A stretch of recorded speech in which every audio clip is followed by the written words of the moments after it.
دوسری مثال ہے، یہ کہا گیا ہے صحیح بخاری میں جلد نمبر 8 کتاب الاداب چیپٹر نمبر 2 حدیث نمبر 2 میں ایک شخص محمد صلی اللہ علیہ وسلم کے پاس آتے ہیں اور ان سے کہتے ہیں کہ ساری دنیا میں مجھے سب سے زیادہ محبت کس سے کرنا چاہیے؟ اور اللہ کے رسول فرماتے تیری ماں سے۔ پھر وہ شخص کہتے اس کے بعد کون؟ اللہ کے رسول فرماتے تیری ماں۔ وہ شخص کہتا ہے اس کے بعد کون؟ اللہ کے رسول فرماتے تیری ماں۔ چوتھی بار جب پوچھتا ہے اس کے بعد کون؟ اللہ کے رسول فرماتے تیرا باپ۔ اس سے ہمیں یہ معلوم پڑتا ہے کہ 75% 3/4 حصہ اپنے محبت کا ہر انسان کو دینا چاہیے اپنے والدہ کو، اور 25% 1/4 حصہ دینا چاہیے اپنے والد کو۔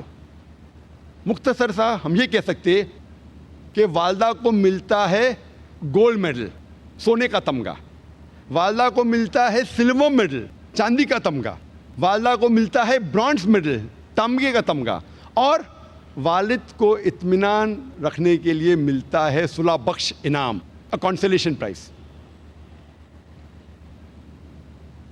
یہ ہمارے آخری نبی محمد صلی اللہ علیہ وسلم کی تعلیمات ہے اور ہمیں اس پہ عمل کرنا چاہیے۔ تو اس چیز میں ہمیں پتہ چلتا ہے کہ عورتوں کا درجہ، کیونکہ وہ انسان کو اپنے پیٹ میں 9 مہینے رکھتی ہے اور تکلیف کے ساتھ جنم دیتی ہے، عورتوں کا رتبہ اللہ سبحانہ و تعالیٰ اور اونچا کرتا ہے۔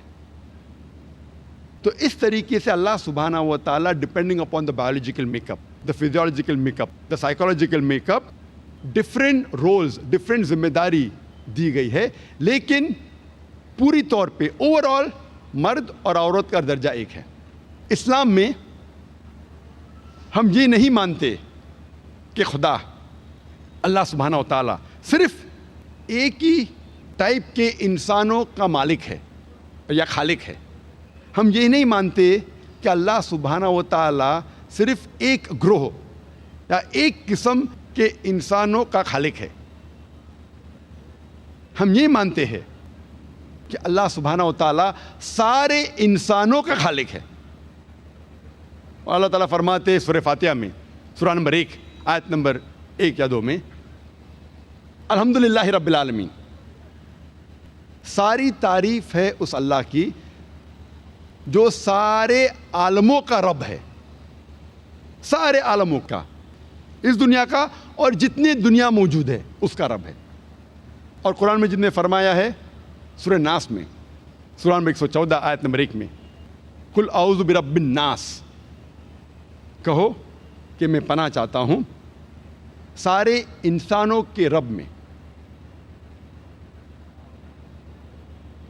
یہ رب جو ہے سارے انسانوں کا ہے، صرف ایک قسم کے انسان کا نہیں، سارے انسانوں کا رب ہے، چاہے وہ گورے ہو یا کالے ہو، چاہے امیر ہو یا غریب ہو، چاہے ہندو ہو یا مسلم ہو، سکھ ہو یا عیسائی ہو، یہ سارے انسانوں کا مالک ہے اور خالق ہے۔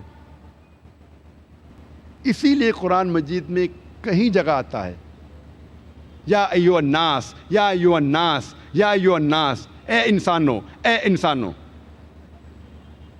قرآن مجید میں ہمیں کئی تعلیمات ملتی ہے جس سے عالمی بھائی چارہ کو بڑھاوا ملتا ہے، جس سے عالمی بھائی چارہ اس دنیا میں قائم ہو سکتا ہے۔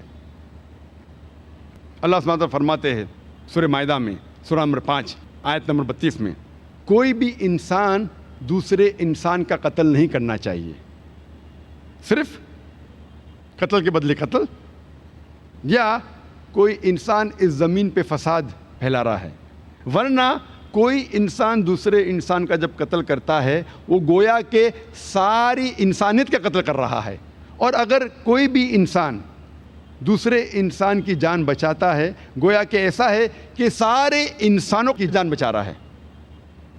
اسے پتہ لگتا ہے کہ کوئی بھی انسان ایک دوسرے انسان کا قتل کرتا ہے، معصوم انسان کا، چاہے وہ مسلمان ہو یا غیر مسلمان ہو۔